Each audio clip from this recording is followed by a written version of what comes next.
Hello everyone, welcome back to my YouTube channel. 11th class की biology में हम कोशिका पढ़ रहे थे और कोशिका में हमने अब तक कोशिका क्या है, कोशिका की खोज, कोशिका थ्योरी यानी कोशिका सिद्धांत और कोशिका संरचना सेल स्ट्रक्चर हमने पढ़ ली है। और इसके अलावा हमने प्रोकैरियोटिक और यूकैरियोटिक सेल में डिफरेंस या अंतर भी देख लिया है। अब हम यूकैरियोटिक जो कोशिका थी उस यूकैरियोटिक कोशिका को थोड़ा फ्लो चार्ट के थ्रू या आउटलाइन के थ्रू देखते हैं कि जो यूकैरियोटिक कोशिका है उसकी संरचना में कौन कौन से पार्ट्स आते हैं, उसकी संरचना किन किन से मिलकर बनी होती है। यूकैरियोटिक कोशिका की संरचना को हम फ्लो के द्वारा समझने की कोशिश करते हैं। उसके बाद में आज हम पढ़ने वाले हैं पादप कोशिका और जंतु कोशिका में अंतर। तो पहले हम देखते हैं यूकैरियोटिक कोशिका की संरचना। कोशिका की संरचना अपन देखें तो सबसे बाहर कोशिका पर कोई आवरण होता है, कवर होता है जिससे कोशिका घिरी हुई होती है। और कोशिका के आवरण के रूप में कोशिका भित्ति और कोशिका झिल्ली पाए जाते हैं। पादप कोशिका होती है तो सबसे बाहर कोशिका भित्ति होती है, उसके बाद उसकी सेकंड जो लेयर होती है वो कोशिका झिल्ली या प्लाज्मा लेमा होती है। लेकिन जंतु कोशिका होती है तो उसमें कोशिका भित्ति नहीं पाई जाती, कोशिका भित्ति अनुपस्थित होती है और उसमें क्या होता है, सबसे बाहरी जो लेयर होती है वो कोशिका झिल्ली होती है। तो कोशिका के आवरण के रूप में सबसे बाहर कोशिका भित्ति और कोशिका झिल्ली पाए जाते हैं। पादप कोशिका में सबसे पहले भित्ति होगी, फिर झिल्ली होगी, जबकि जंतु कोशिका में सबसे बाहरी आवरण कौन होगा, कोशिका झिल्ली। उसके बाद में कोशिका झिल्ली या भित्ति जो भी है यानी भित्ति, फिर झिल्ली, और झिल्ली के अंदर झिल्ली से घिरा हुआ संपूर्ण कोशिका झिल्ली के अंदर पाया जाने वाला जो संपूर्ण मटेरियल होता है, संपूर्ण जो पदार्थ होता है अंदर, उसको हम कहते हैं जीव द्रव्य या प्रोटोप्लाज्म। कोशिका झिल्ली से घिरे हुए संपूर्ण पदार्थ को क्या कहते हैं, जीव द्रव्य या प्रोटोप्लाज्म। उसमें सभी जितना भी कोशिका में मटेरियल है, चाहे ठोस है, चाहे वो तरल है, चाहे सजीव है, निर्जीव है, जो भी पदार्थ, जो भी मटेरियल कुछ भी है, सभी को संयुक्त रूप से कहते हैं जीव द्रव्य या प्रोटोप्लाज्म। अब उस जीव द्रव्य को संरचनात्मक रूप से और अध्ययन की दृष्टि से हम फिर पार्ट्स में डिवाइड कर देते हैं। जो जीव द्रव्य है उसको दो भागों में बांट देते हैं। एक तो होता है कोशिका द्रव्य साइटोप्लाज्म और दूसरा है न्यूक्लियस या केंद्रक। कोशिका झिल्ली से घिरा हुआ संपूर्ण जो मटेरियल होता है वो कहलाता है जीव द्रव्य। अब जीव द्रव्य में सबसे मेन जो संरचना होती है, सबसे मुख्य जो संरचना होती है वो होती है केंद्रक, एक गोलाकार संरचना जो कि जंतु कोशिका में मध्य भाग में दिखाई देती है और पादप कोशिका में वो थोड़ा कोशिका भित्ति की तरफ साइड में होता है। तो जंतु कोशिका में अगर अपन देखें जो मध्य में एक गोलाकार संरचना दिखाई देती है वो क्या कहलाता है, केंद्रक। और उस केंद्रक और कोशिका झिल्ली दोनों के मध्य पाए जाने वाले तरल को कहा जाता है कोशिका द्रव्य। जैसे फॉर एग्जाम्पल एक छोटी सी सेल मैं आपके सामने यहाँ पर करूँ, अपन एक प्रारूपिक ऐसे ड्रॉ कर रहे हैं समझने के लिए। फॉर एग्जाम्पल मान लो ये कोई कोशिका की झिल्ली है, इसके बाहर कोई भित्ति होगी, भित्ति जो है वो होती है कठोर होती है, हार्ड होती है। ये अंदर जो है उसकी झिल्ली है और झिल्ली के अंदर यहाँ से यहाँ तक, यहाँ से यहाँ तक संपूर्ण जो भी भरा होगा वो क्या होगा, जीव द्रव्य होगा। इसके अलावा इसके मध्य में क्या होगा, एक होगा, जैसे मान लो ये केंद्रक है और केंद्रक ये पूरा जीव द्रव्य था। जीव द्रव्य ही दो भागों में बट गया, एक तो हो गया केंद्रक और केंद्र के अतिरिक्त जो जीव द्रव्य बचा यहाँ से झिल्ली तक, केंद्रक से लेकर के झिल्ली तक जो अतिरिक्त जीव द्रव्य बचा वो सारा क्या कहलाएगा, साइटोप्लाज्म या कोशिका द्रव्य। तो जीव द्रव्य को हमने दो भागों में बांट दिया। कौन कौन से थे दो भाग, एक तो था कोशिका द्रव्य और दूसरा है केंद्रक। अब जो कोशिका द्रव्य है, कोशिका जो द्रव्य है और दूसरा केंद्रक, केंद्रक जो है, केंद्रक में जो है वो खुद एक दोहरी झिल्ली से घिरा हुआ रहता है। केंद्रक के चारों ओर भी एक झिल्ली रहती है जो उसको सेपरेट बनाती है, अलग दिखाती है, और वो झिल्ली कहलाती है केंद्रक झिल्ली, जिससे केंद्रक घिरा हुआ है।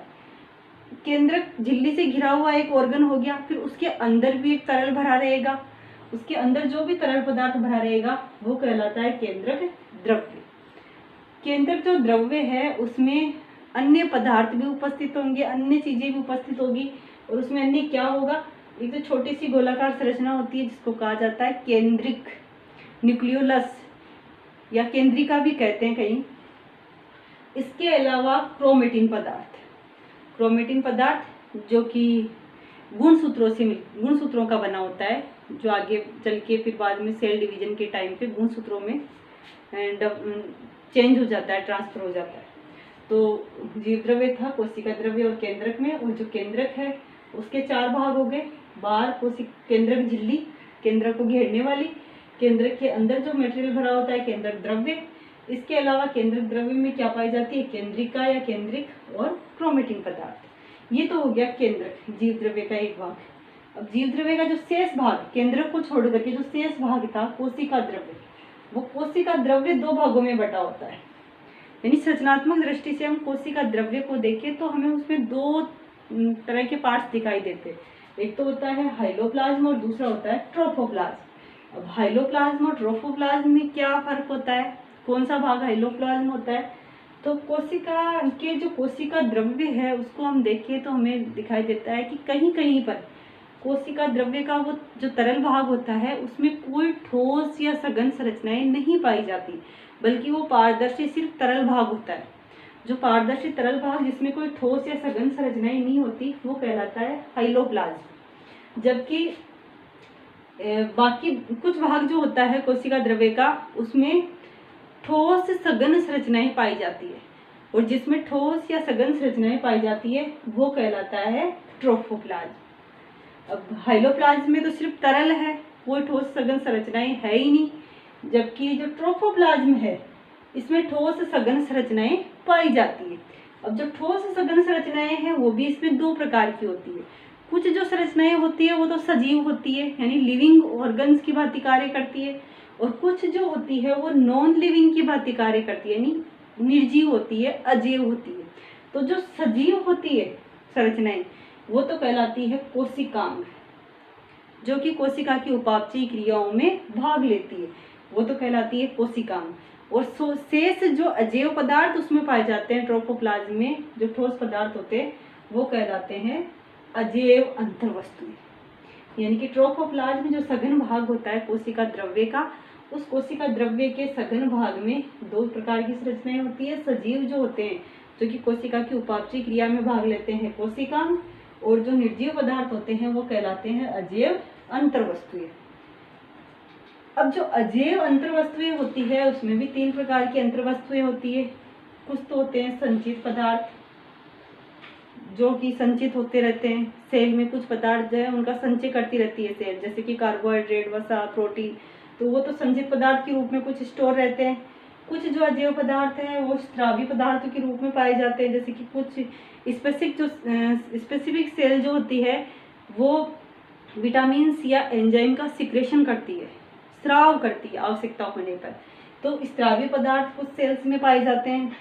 इसके अलावा सेल्स में जो है उत्सर्जी पदार्थ पाए जाते हैं, और सेल्स में जो कोशिकाओं में जो उत्सर्जी पदार्थ है वो किस रूप में होते हैं, एल्केलॉइड्स के रूप में हो सकते हैं, ग्लूकोसोइड्स के रूप में हो सकते हैं, टेनिन के रूप में, रेजिन के रूप में, गोंद के रूप में, रबड़ सीर के रूप में, या फिर वाष्पशील तेलों के रूप में हो सकते हैं। तो ये सारे क्या होते हैं, उनके उत्सर्जी पदार्थ होते हैं। तो स्रावी पदार्थ, उत्सर्जी पदार्थ और संचित पदार्थ, तीनों प्रकार के पदार्थ जो सेल्स में पाए जाते हैं, कोशिकाओं में पाए जाते हैं, ये क्या कहलाते हैं, अजैव अंतर्वस्तुएं, जो कि कोशिका द्रव्य के ट्रोफोप्लाज्म का एक हिस्सा बनाते हैं। शेष जो भाग होंगे, जो कोशिकांग जो कि जीवित थे, इन कोशिकांगों को फिर 3 भागों में बांट दिया जाता है। कुछ जो कोशिकांग होते हैं उन पर तो दोहरी झिल्ली पाई जाती है, जिन्हें दोहरी झिल्ली युक्त कोशिकांग कहा जाता है, यानी 2 झिल्लियां होती है उन पर। कुछ जो होते हैं उन पर इकहरी झिल्ली पाई जाती है, यानी एक ही झिल्ली के द्वारा वो कवर्ड रहते हैं। और कुछ जो होते हैं उन पर कोई झिल्ली नहीं पाई जाती, जो झिल्ली विहीन कोशिकांग कहलाते हैं। दोहरी झिल्ली वाले कोशिकांग कौन कौन से हैं, माइटोकॉन्ड्रिया और जो लवक है, माइटोकॉन्ड्रिया और जो लवक है वो दोहरी झिल्ली वाले कोशिकांग है सेल की। माइटोकॉन्ड्रिया सभी सेल्स में होता है, और जो लवक है वो केवल पादप कोशिका में होता है। इकहरी झिल्ली वाले कोशिकांगों में देखें तो गोल्गी कार्ड, अंतःप्रद्रवी जालिका या एंडोप्लाज्मिक रेटिकुलम, ER जिसको कहते हैं, लाइसोसोम, सूक्ष्मकाय कुछ सूक्ष्म ऑर्गन्स जो कोशिका के होते हैं, ऑर्गेनेल्स होते हैं, जैसे स्पिरोसोम, पेरोक्सिसोम, ग्लाइकोक्सिसोम और कुछ माइक्रोट्यूब्यूल्स। ये सारे जो है कैसे होते हैं, एक झिल्ली से घिरे हुए कोशिका होते हैं, इक्का ही झिल्ली वाले होते हैं। और राइबोसोम जो है उस पर कोई झिल्ली नहीं पाई जाती। राइबोसोम जो होता है कोशिका का झिल्ली विहीन कोशिका होता है। तो ये थी यूकैरियोटिक कोशिका की संरचना का एक फ्लो। अब कोशिका की संरचना के बाद में अपन देखते हैं कि कुछ जो चीजें होती है पादप कोशिका में होती है, कुछ जो है जंतु कोशिका में होती है। तो जनरली जो बेसिक इनके जो स्ट्रक्चर होती है कुछ समान होती है, लेकिन फिर भी पादप और जंतु कोशिका में कुछ डिफरेंस देखने को मिलता है। तो अब हम देखते हैं जंतु और पादप कोशिका में बेसिकली क्या अंतर होता है। जंतु कोशिका यानी एनिमल सेल और प्लांट सेल में बेसिक डिफरेंस। तो जैसे हम इधर लिख लेते हैं प्लांट सेल यानी पादप कोशिका, और इधर लिख लेते हैं एनिमल सेल यानी जंतु कोशिका। ये जंतु कोशिका हो गई है पादप कोशिका। जंतु कोशिका और पादप कोशिका में अगर अपन अंतर की बात करें तो सबसे अपन बाहर से देखते जाए तो सबसे पहला डिफरेंस सेल को देखते हैं तो देखते ही सबसे पहले हमें पादप कोशिका में बाहर से दिखाई देती है कोशिका भित्ति, सेल वॉल, जबकि जंतु कोशिका में ये नहीं पाई जाती। तो पादप कोशिका में क्या होती है, कोशिका भित्ति पाई जाती है, वो भी किसकी बनी होती है, सेल्यूलोज की बनी हुई कोशिका भित्ति उपस्थित होती है इसमें, जबकि जंतु कोशिका में ये अनुपस्थित होती है, यानी कि इसमें कोशिका भित्ति नहीं पाई जाती। दूसरी जो संरचना होती है कोशिका झिल्ली, तो झिल्ली दोनों में ही पाई जाती है। उसके बाद में आती है एक संरचना होती है रिक्तिका, वैक्यूल। रिक्तिका जो होती है पादप कोशिका में अगर अपन देखें तो पादप कोशिका में एक बड़ी रिक्तिका पाई जाती है जो कि कोशिका का अधिकांश भाग घेरे हुए रहती है। क्या पाई जाती है, एक बड़ी रिक्तिका पाई जाती है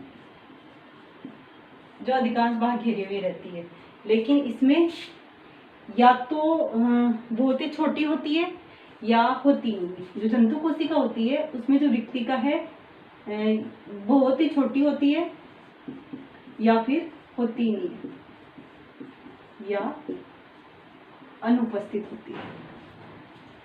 अब पादप कोशिका में जो रिक्तिका है वो बड़ी होती है, इसी कारण क्या होता है कोशिका का अधिकांश भाग घेर लेती है, और इसी की वजह से जो केंद्रक होता है वो केंद्रक, पादप कोशिका का जो केंद्रक है वो कोशिका में एक तरफ खिसक जाता है, यानी मध्य में नहीं होता बल्कि कहाँ होता है, कोशिका भित्ति की तरफ, भित्ति की तरफ खिसका हुआ होता है, भित्ति की तरफ पाया जाता है, यानी कि मध्य भाग में नहीं होता, बल्कि जंतु कोशिका में केंद्र कहाँ पर होता है, मध्य में। मध्य में नहीं होने का कारण क्या है, इसमें रिक्तिका बड़ी होती है। केंद्र के बाद में एक जो संरचना होती है तारकाय, कोशिकांग है तारकाय। तारकाय जो होता है पादप कोशिका में नहीं पाया जाता, पादप कोशिका में ये अनुपस्थित होता है और जंतु कोशिका में ये पाया जाता है, उपस्थित होता है। तारकाय का क्या रोल होता है जंतु कोशिका में अगर वो पाया जाता है तो, जंतु कोशिका में जो तारकाय है वो कोशिका विभाजन के समय तर्कु तंतुओं का निर्माण करता है। तो फिर बात आती है कि कोशिका विभाजन तो प्लांट सेल में भी होता है, तो फिर पादप कोशिका में कोशिका विभाजन के समय तर्कु तंतु कहाँ से बनते हैं, तो जो तर्कु तंतु बनते हैं सेल डिवीजन के समय वो पादप कोशिका में प्रोटीन तंतुओं से बनते हैं। जो तर्कु तंतु है वो पादप कोशिका में किससे बनते हैं, कोशिका द्रव्य के प्रोटीन तंतुओं से, कोशिका द्रव्य के प्रोटीन तंतुओं से बनते हैं, जबकि जंतु कोशिका में किससे बनते हैं, तारकाय से। तारक से तारक केंद्रक बनते हैं और वो तारक केंद्रक बाद में तत्व तंतुओं का निर्माण करते हैं। उसके बाद में एक मुख्य कोशिकांग आता है लवक। लवक जो है पादप कोशिका में पाए जाते हैं, उपस्थित होते हैं, जबकि जंतु कोशिका में ये नहीं पाए जाते। उपस्थित होते हैं और इसमें नहीं पाए जाते, तो इसका रोल क्या होता है? जो लवक या प्लास्टिड जो होते हैं पादप कोशिका में होते हैं और सबसे इम्पोर्टेंट रोल अदा करते हैं, यानी कि प्लांट्स जो स्वकोशी होते हैं, जो प्रकाश संश्लेषण की क्रिया करते हैं, फोटोसिंथेसिस जो हो पाता है वो इन्हीं लवकों की वजह से होता है। और इसी कारण लवक नहीं होने की वजह से जो एनिमल सेल है उनमें फोटोसिंथेसिस नहीं होती। प्रकाश संश्लेषण के अलावा भी जो लवक होते हैं वो इसमें अलग अलग प्रकार के होते हैं। क्लोरोफिल जो होते हैं हरित लवक प्रकाश संश्लेषण में भाग लेते हैं।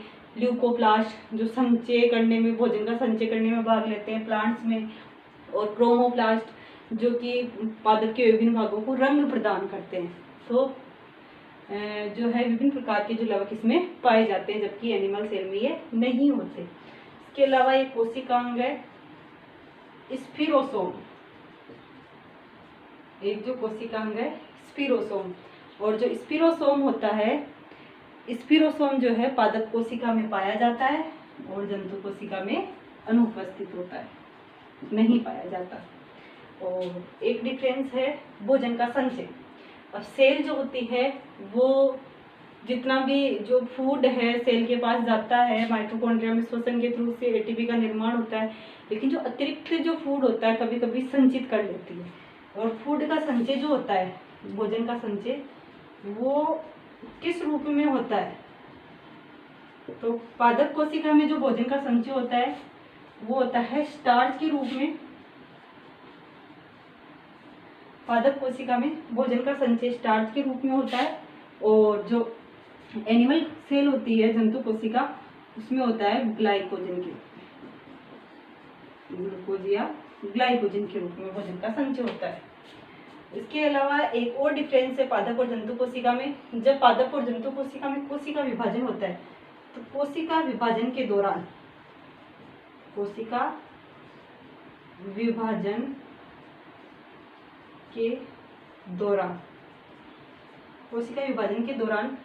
पादप कोशिका में कोशिका पट बनता है। कोशिका पट जो बनता है वो कोशिका पट जो है, जो दोनों एक से दो जब कोशिकाएं बनेगी कोशिका विभाजन में, तो दोनों कोशिकाओं को जब अलग अलग किया जाता है, दोनों कोशिकाएं अलग अलग होती है, तो इसमें जो कोशिका पट बनता है वो कोशिका पट केंद्र से परिधि की तरफ बनता है, केंद्र से परिधि की ओर। यानी कि जो सेल है वो किस ओर डिवाइड होती है? सबसे पहले केंद्र से डिवाइड होने लगती है और परिधि की ओर, बाहरी किनारों की तरफ वो डिवाइड होती हुई जाती है। यानी पहले केंद्र से होती है डिवाइड और बाद में किनारों से होती है। जबकि जंतु कोशिका में जब कोशिका विभाजन के दौरान जब कोशिकाएं आपस में बढ़ती है, अलग अलग होती है, तो उस दौरान जो पट बनता है और कोशिका में जो डिवीजन होता है, तो विभाजन किस ओर होता है?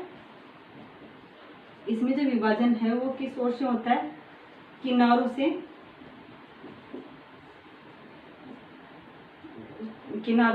केंद्र की ओर, यानी कि परिधि से केंद्र की ओर। और जो किनारों से या परिधि से जो केंद्र की ओर होता है, इनकी जो विधि है वो विधि कहलाती है खांच विधि। खांच विधि के द्वारा इनमें कोशिका विभाजन होता है, जिसमें कि जो खांच बनती है वो पहले परिधि की तरफ बनती है, किनारों की तरफ बनती है और केंद्र की तरफ चली जाती है और एक से दो सेल्स बन जाती है। जबकि इसमें क्या होता है, जो खांच बनती है या जो पट बनता है वो पहले केंद्र की तरफ बनता है और उसके बाद में वो परिधि की ओर जो है विभाजन तरफ बढ़ता जाता है और सेल्स से दो सेल्स बन जाती है। तो ये था जंतु कोशिका और पादप कोशिका में बेसिक डिफरेंस। यहाँ तक अब सेल की बेसिक जो इन्फॉर्मेशन थी वो हमने पढ़ी। अब हम सेल्स के जो सभी अपन ने यूकेरियोटिक सेल में जो उसके स्ट्रक्चर का जो फ्लो देखा था, उसमें जो सभी उसके पार्ट्स देखे थे, cell wall, cell membrane, nucleus, cytoplasm, protoplasm, उन सभी को एक एक करके डिटेल में